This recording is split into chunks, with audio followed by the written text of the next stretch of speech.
So ito na mga busing, 54 dapi na tayo mga busing, kaya ito mag-i-spray na naman ako para prevention sa mga butil natin, mga bunga natin.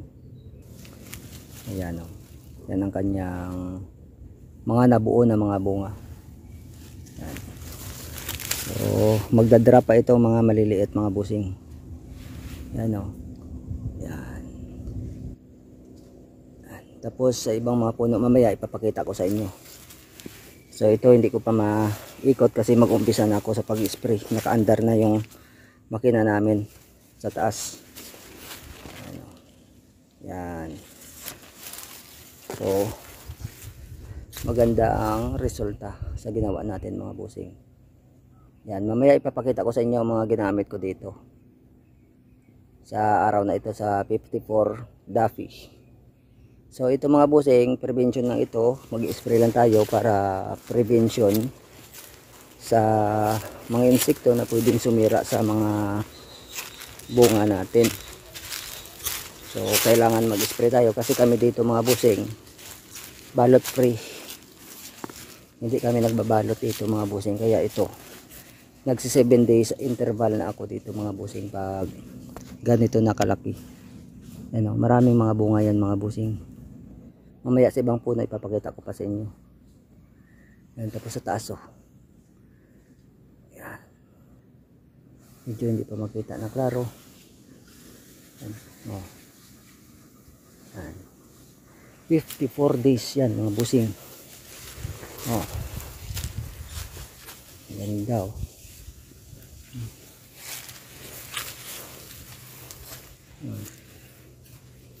Yan ang ating 54 days. Yan sa taas mga busing oh. Parang hindi pa makita. Yan, mamaya papakita ko sa inyo ng klaro. Mag-umpisa na ako mag-spray mga busing.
natapos na namin isprehan ang ating 54 days. So, yan.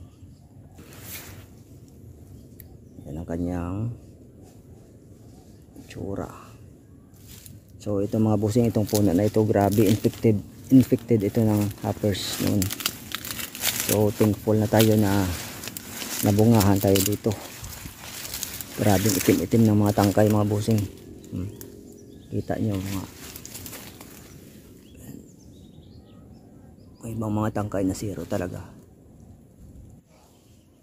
Tapos mga bossing, puntahan natin yung isang puno na yan.